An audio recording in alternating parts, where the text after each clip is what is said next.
नमस्कार, मी दत्ता घाडगे. आपण जर बघितलं, मी क्लस्टरवरती याच्या अगोदर सुद्धा बोललेलो होतो. क्लस्टर ही अतिशय चांगली योजना आहे आणि क्रांतिकारी योजना आहे. मी बोललेलो अधिवेशनामध्ये आमदार संजय केळकर साहेबांनी सुद्धा बोललेले आहेत.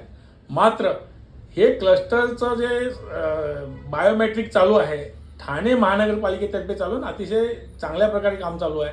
मात्र त्या क्लस्टरच्या बायोमेट्रिक सोबत काही स्वार्थी लोक त्या झोपडपट्टीधारकाकडून ना हरकत पत्र ठाणे महानगरपालिकेच्या नावाने जे घेणं चालू केलेलं आहे ते कुठंतरी चुकीचं आहे.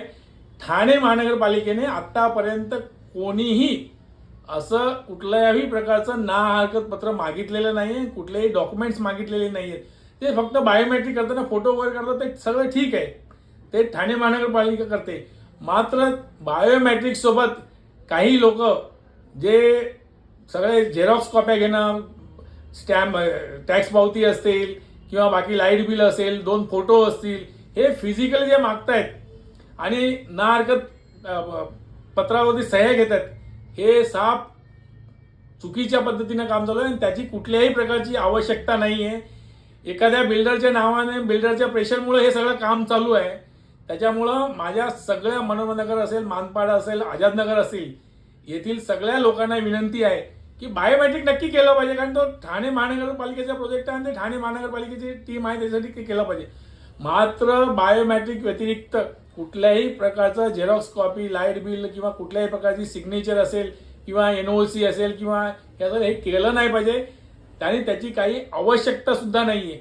फक्त मीच नाही म्हणत, तर जे बायोमेट्रिक करायला येतात त्यांना सुद्धा तुम्ही विचारू शकता किंवा ठाणे महानगरपालिकेचे अधिकारी असतील, क्लस्टरचे अधिकारी असतील, ह्या सगळ्यांना तुम्ही ह्या विषयावरती विचारू शकता. अशा कुठल्याही प्रकारचं ना हरकत पत्र मागितलं गेलेलं नाही आहे.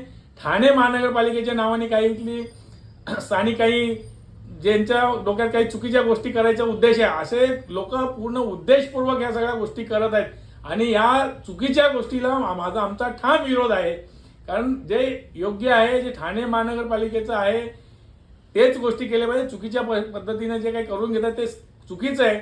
आणि मी सगळ्या मनोहरनगर, मानपाडा, आझादनगर या सगळ्या नागरिकांना आवाहन करतो की त्यांनी बायोमेट्रिक नक्की करावं. मात्र त्याच्या व्यतिरिक्त कुठल्याही प्रकारचं NOC, ना हरकत, फोटो वगैरे मागितले तर दिले नाही पाहिजे. आणि जर कोणी दिलेले असेल, जर ज्यांच्याकडे दिले त्यांच्याकडून परत घ्यावे, ही माझी कळकळीची विनंती आहे.